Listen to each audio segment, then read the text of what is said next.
Hello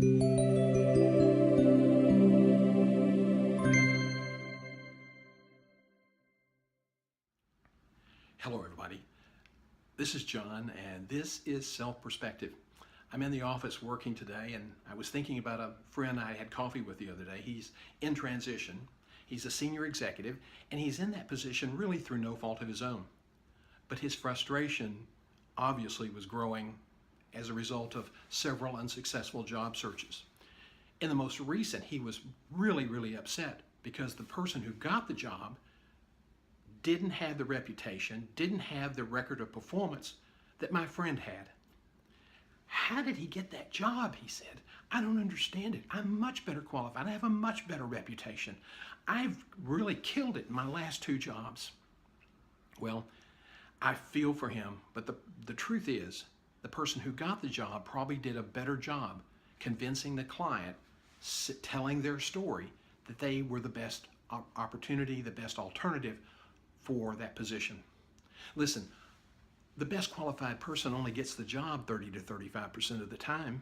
So who's getting the job, you obviously want to know? Well, it's qualified people, but it's those candidates who do a better job communicating their value, telling their story more effectively.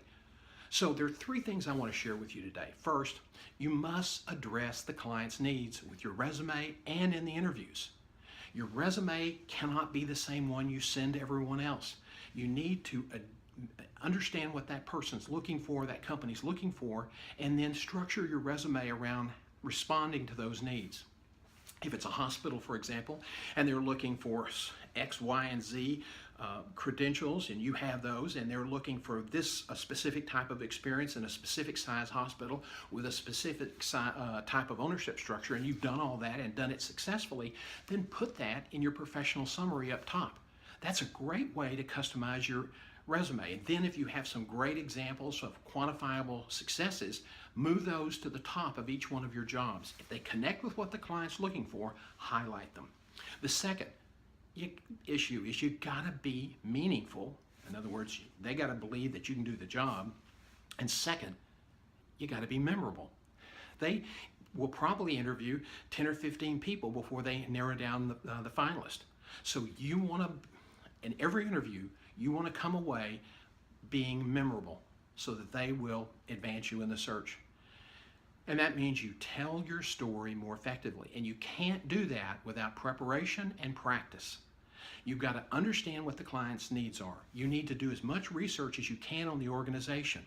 That means even calling friends who are vendors who may be able to give you some behind the scenes, sort of off the grid insight into how that organization works. And when you know those things and you can tailor your answers to address those issues, that's one way of being memorable. Third, you must close the deal by connecting the dots. So many times candidates just assume that recruiters and people doing the interviews, the employers, will understand the experience and how it relates to their organization. No, that's a huge mistake. Don't do that. Be very purposeful. Connect the dots.